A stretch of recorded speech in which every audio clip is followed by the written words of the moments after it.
Welcome to Blackbriar Gaming. Today we'll be looking at the next Old World Almanac, how magic brings a sparkle to the battlefield. So today we get a good look at magic. Magic has been a very contentious issue that people have been talking about as we've been getting snippets over the last few weeks. It has moved outside of the magic phase. A lot of people don't know whether that's a good or a bad thing. It's been spread throughout, and now you can cast spells in each of the other 4 phases. So let's have a look at how we do that, which today we get a good look for the first time. Very exciting. So, what would Warhammer be without magic? Without the ever-present risk of having your proud regiment of silver helms toasted by a well-directed fireball, or your black orcs grappled by the dwellers below. Here we get some amazing art around a high elf, just getting some high magic there. Now the winds of magic and the laws have changed. Everything is changing here. So let's go down. So the 4 phase structure of Warhammer the Old World is perhaps the biggest break with the previous installment. There is no set magic phase. That does not mean that the arcane arts take a back seat. If anything, magic is even more prevalent as it's cast during every phase of the game. Now there are 8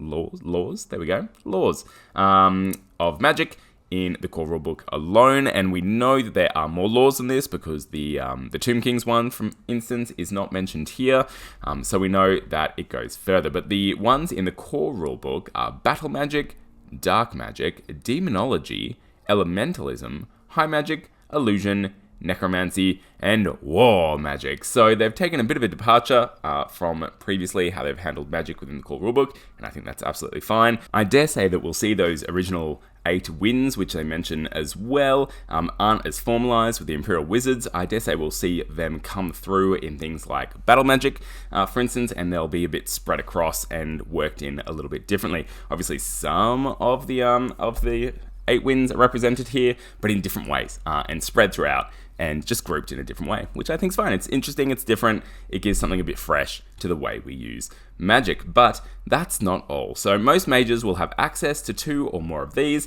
selecting 1 law at the start of each battle. Now, I don't know if that's slightly different. At the start of each battle implies that you don't have to make the decision when you build your list, but they might not have gone that deep into rules. I know GW doesn't always consider those kind of things. Now, each law has 7 spells, with 1 being a signature spell that's always available to its adherents. Every magic user has a level running from 1 to 4, same kind of stuff. The higher level, the more puissant the wizard, and the more spells they know at the start of the game. So we can assume that level 1 know 1 spell. Now we don't know if it's 1 spell and the signature spell. It's worded a little vaguely here. It might be when you're choosing spells, you can choose a signature spell instead of anything you roll like it was originally. We'll have to wait and see there. But essentially, spells can be broken up into 6 categories. We've seen these categories already in the other phases, and the category that they go into determines which phase they can be cast. Won't go deep into that. It's pretty simple stuff. So the 6 types, let's see, they do things, etc., etc. Now this is where it gets really interesting. Each conjuration has a casting value appropriate to how complex it is, and spells are cast on 2d6. Adding the skill level of the caster. It's a quicker system than the previously used Winds of Magic cards or pools of dice, leaving the tactical decisions to what to cast and when. So that's the real big change here. You're not rolling a casting pool like you used to, which I'm very okay with. It was so swingy, it could absolutely make or break games in that moment. Essentially, if you went a little bit magic heavy and you happened to roll double 1 on your magic pool, you were in big trouble for that turn. And if you only had 1 wizard and you happened to roll 12 pool magic dice, there we go, 2 6s on 2d6, suddenly you were just decimating your opponent's army in that turn and doing ridiculous things. So I much prefer just a simple casting process, mechanic, if you will, where you take their level, whether it be 1 to 4, which still maintains, and you add 2d6 to it. And we'll see that the casting value of most spells is reduced because of this. So you're not going to see any casting values, I dare say, of 18 to 25 anymore for those big ridiculous spells. And I think what they will do is actually make those spells a lot more balanced while bringing the casting value down so that we don't have game-breaking spells, and at the same time, it's more realistic to get those spells off without almost guaranteeing a miscast. Now, talking about miscast here, if a natural double 1 is rolled, which of course is going to be far less common when we're only rolling 2d6 for every single spell, we're no longer rolling 5 dice for a spell.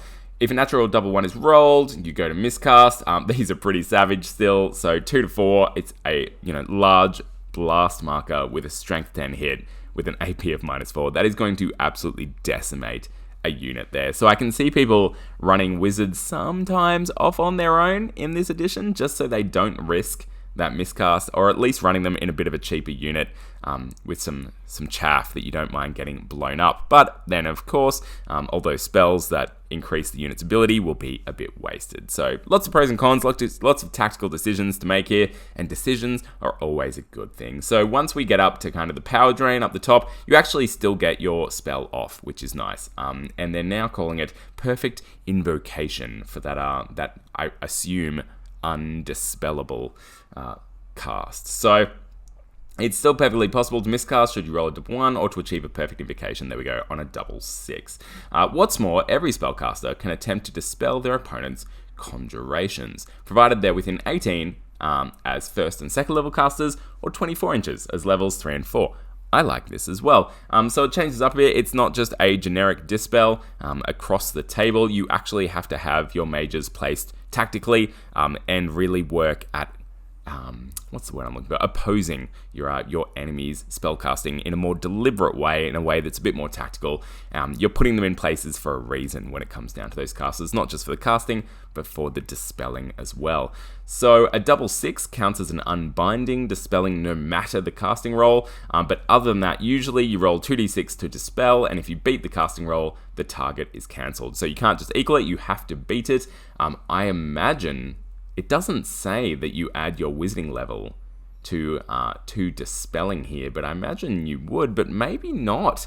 Maybe the wizarding level only matters around how far you can dispel, and you have to try and dispel on 2d6, giving the advantage to the person casting, which isn't necessarily a bad thing. It never feels good when you've got your magic phase and you only get, one little spell off and the rest is just shut down. So, dispelling has a place, but it shouldn't be the norm. I think it should be, you feel good when you dispel something as opposed to just assuming you're going to dispel 75% of your opponent's spells. Now, a double 1 on the dispel means you've been outclassed in the art, and you actually then have to roll on the miscast table, which is very different, and look, I like it. It adds risk to dispelling, which I think is reasonable. It's not just something you get to do now and be happy about it with your opponent who's casting the spells, taking all the risk, while you dispelling them have none. That's how it used to work in 8th edition. Now, you're both taking risks as you play around with magic, and things can go horribly wrong and explode all over the place. So you actually have to make some decisions, once again, more decisions, around whether you want to dispel or not. It's a meaningful decision, which I really like. Dwarves, they're doing their own thing. It's just horrific that we have a dwarf picture here in the magic article, but let's see, it talks about dwarves in a minute. What's more, both casting and dispel rolls can be further modified by the wealth of magic items available to the wizards, and I think magic items are going to be really important when it comes to spells. It's a real battle of arcane wits out there. If a player finds themselves unable to attempt a wizardly dispel, they may make one fated dispel per turn. So if you didn't bring along any wizards or magic users, you still get one dispel a turn, which I think is nice. An unmodified 2d6 attempt. There you go. So it does imply that your wizards, while dispelling, will add their levels in some way. To offset this, certain units, notably dwarves, have an innate resistance to magic, making it harder for enemy wizards to cast spells upon them successfully. Yet even dwarves have some recourse to the arcane. Runesmiths are perfectly capable of making dispel attempts. So there we go, the dwarves get a look in, just so everyone can relax. I love dwarves. I've got a beautiful dwarf army upstairs. So damsels causing distress. So witty. Here we go, we get a bit of a look. So we've started to get a look at some of the unit stats, which is nice. Very neatly presented. It says the base size on the unit, which I just love. GW have heard all of the concerns around base sizes, and they're really making a point of calling it out so everyone can just take a breath. You will find out what base sizes they're meant to be on. eventually. Now here we see the prophetess and the damsel being the level 1 and 2, prophetess being the level 3 and 4 for the extra points if you want to go down that way. You can see the magic they have available. So you've got battle magic, elementalism, and illusion for the handmaidens of the lady, which makes a lot of sense. You can mount them, you can increase the level, and you can give them magic items up to a point worth relative to their level. See a bunch of special rules down the bottom there. Magic resistance -2 is interesting. That implies that most magic users will have some kind of magic resistance, making it harder to cast spells on the units that the magic users are in, the wizards are in, which makes a lot of sense. I like that. We've got some other special rules there that they don't really go into, but look, special rule heavy, I would argue. It looks like she's giving magic attacks to a unit. There's all kinds of other things going on there. 6 special rules for one character is quite a lot, so they might be going heavier with the special rules. We won't go into that now, though. So, let's see, she can be mounted on a warhorse, a Bretonnian warhorse, a royal Pegasus, or a unicorn. Fantastic. Here we get to see some unicorn stats. There's that base size again, 40 by 60. And there we go, movement 10. Not wild. And here we actually get to see how mounting works. So it's +1 to the wounds there, to the character, which is really cool. So it may imply, and this is just for a unicorn, so this may not be the case, but it implies that once you get bigger mounts, let's say a dragon, it's going to be plus wounds, maybe let's say +4 or 5 wounds for a dragon, instead of having a completely separate mount statistic, where the mount can actually get shot out from under you with a cannonball, for instance. I just hated that mechanic. I hated that rule. It always felt bad. Getting your character sniped off the top of a mount never felt fantastic either. So it looks like they're moving away from that. We're getting that little hint here, which I really like. So there we go. We get to see some unicorn stats and maybe a hint at how mounts are going to work in this game.